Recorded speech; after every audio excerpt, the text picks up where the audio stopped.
ऐसा ना हो कि आपका शौक़ का खर्चा इतना हो कि अगले 10 साल तक आपको लाचारी में काम करना ही पड़े। तो उस पैसे को ऐसे लगाएं कि वो रफ्तार से बढ़े।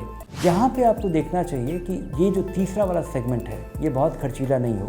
सो वेलकम बैक टू निवेश का बड़ा सवाल। हम अक्सर बातचीत में इन दो शब्दों का इस्तेमाल करते हैं, फाइनेंशियल इंडिपेंडेंस।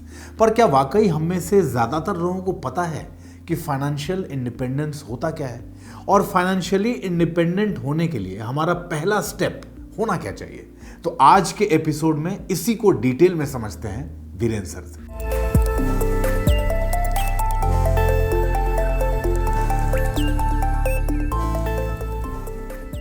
सर स्वागत है आपका।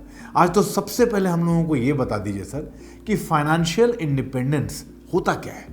फाइनेंशियल फ्रीडम तो आपके लिए यही है कि आपको जो करने का मन करे वो आप आज़ादी से कर पाएँ, और जो करने का मन नहीं करे, जिसमें जो आपको लगे कि ये लाचारी में आपको करना पड़ रहा है, उससे जल्दी छुटकारा हो, जल्दी जान बचे कि अब ये नहीं करना होगा और इसके लिए पैसा चाहिए, तो जल्दी से पैसा इकट्ठा हो जाए ताकि आप अपना आज़ादी एक्वायर कर सकें। अच्छा सर, अगर कोई इंडिविजुअल जो फाइनेंशियली इंडिपेंडेंट बनना चाहता है, उसको शुरुआती क्या क्या कदम उठाना चाहिए इसके लिए? पहला कदम तो यही होगा कि आप थोड़ा इसके बारे में अवेयर हो जाइए। अवेयर होने के लिए ज़रूरी है कि जब आप खर्च करते हैं, क्योंकि आपका निवेश तो तभी शुरू होगा जब आप पैसा बचाएंगे।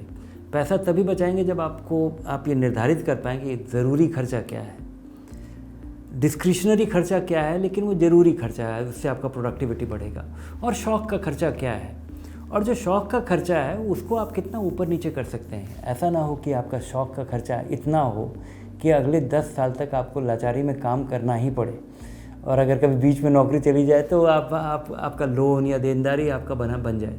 तो इन चीज़ों के बारे में खाली अवेयर होना कि कौन सा आपके लिए ज़रूरी खर्चा है, कौन सा खर्चा है जो कि आपका प्रोडक्टिविटी बढ़ाएगा, और कौन सा खर्चा है जो कि आपके शौक़ का है, और वो इतना ज़्यादा ना हो जिसके लिए आपको लोन लेना पड़े, EMI आपको देना पड़े, और उसके वजह से आपका भविष्य की आमदनी भी खर्च हो जाए। हम लोगों ने देखा है सर कि पिछले कुछ सालों में जो यंग प्रोफेशनल्स हैं उनमें अपनी इन्वेस्टमेंट प्लानिंग को लेके रुचि जो है वो बढ़ी है। तो यंगस्टर्स अपने फाइनेंशियल फ्रीडम की जर्नी को कैसे शुरू कर सकते हैं? यंग लोगों को सबसे पहले इसका शुरुआत ऐसे करना चाहिए कि किसी तरह से शुरू कर दीजिए, और ऑटोमेट कीजिए। मैं बताता हूँ ये क्या होता है, क्योंकि जैसे आप निवेश करने चलेंगे या निवेश का आपके दिमाग में आएगा तो आपको बहुत सारा एक्सक्यूज़ मिल जाएगा कि क्यों नहीं करना चाहिए। एक तो कि कभी बाज़ार गिर रहा होगा, कभी बाज़ार अचानक बहुत बढ़ा हुआ होगा, या फिर आप निर्धारित नहीं कर पा रहे होंगे कि क्या करना चाहिए।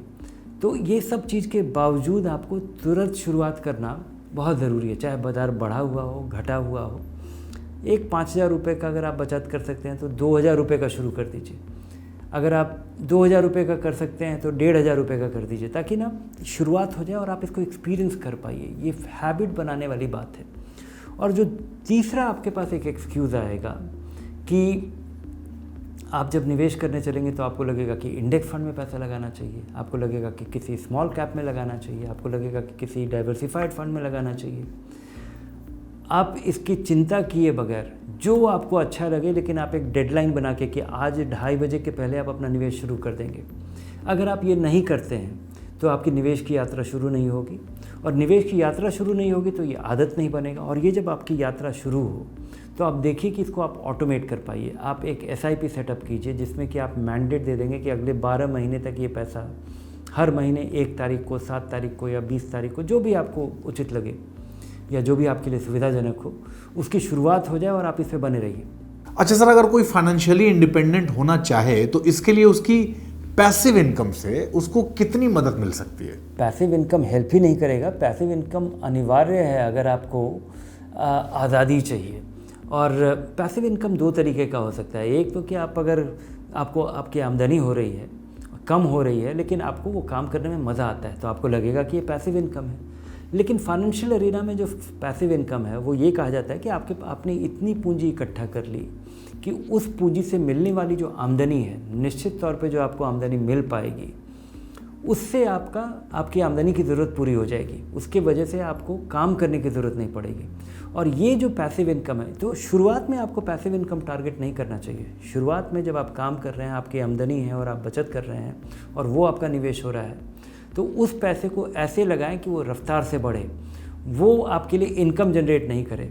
और जब आप रिटायरमेंट के कगार पे हो, चाहे वो 40 साल हो, 45 साल हो, आप अर्ली रिटायर करना चाहते हैं, तब भी उस पैसे को ऐसे लगाया जाए ताकि वो आपके लिए इनकम जनरेट कर पाए और आपके लिए काम करना ज़रूरी नहीं हो, आप अपनी इच्छा अनुसार काम कर सकते हैं। और सबसे आखिर में सर एक बात जानना चाहता हूँ, बहुत सारे लोग एक प्रश्न पूछते हैं कि पैसा बचाते हुए जीवन को आनंद से जीना थोड़ा मुश्किल होता है। आप क्या कहेंगे सर, इन दोनों में सटीक संतुलन क्या लाया जा सकता है? ये निर्धारित करना तो आपके लिए बहुत ज़रूरी है, लेकिन एक मैं बेसिक रूल बता दूंगा कि जो अधिकतर लोगों को फॉलो करना चाहिए। आप अपनी ज़रूरत देखिए, अनिवार्य खर्चा क्या है, रहने के लिए, खाने के लिए और ट्रैवल करने के लिए जो पैसा है, इससे तो ये तो खर्च करना ही पड़ेगा।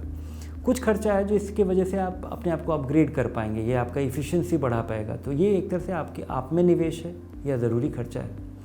या फिर भविष्य के लिए आप निवेश कर रहे हैं, तो ये एक दूसरा सेगमेंट है। और तीसरा है जो कि आप प्लेजर के लिए कर रहे हैं, आप हॉलीडे पे जा रहे हैं, आप कोई ऐसा चीज़ ले रहे हैं जो कि आपके लिए ज़रूर आपको लगता है कि आपका शौक़ था और आप ये पूरा कर रहे हैं। यहाँ पे आपको देखना चाहिए कि ये जो तीसरा वाला सेगमेंट है ये बहुत खर्चीला नहीं हो जिसकी वजह से आपको कोई लोन लेना पड़े, और दूसरा कि कोई भी इस सेगमेंट में ऐसा खर्चा ना करें, कोई भी ऐसा खर्च ना हो जो कि दूसरे को इम्प्रेस करने के लिए हो रहा हो।